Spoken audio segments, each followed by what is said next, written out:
கண்ணான கண்ணே உன் வாய் வார்த்தை நம்பி கல்யாண தீபம் ஏற்றினேன்.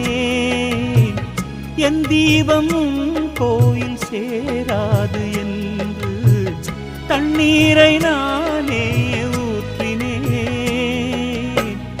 உன்னோடு வாழ இல்லையொரு யோகம், நான் செய்த பாவம் யாரை சொல்வது?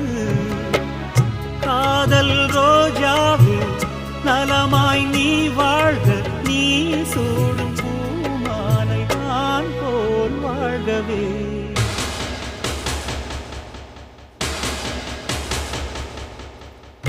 இளவே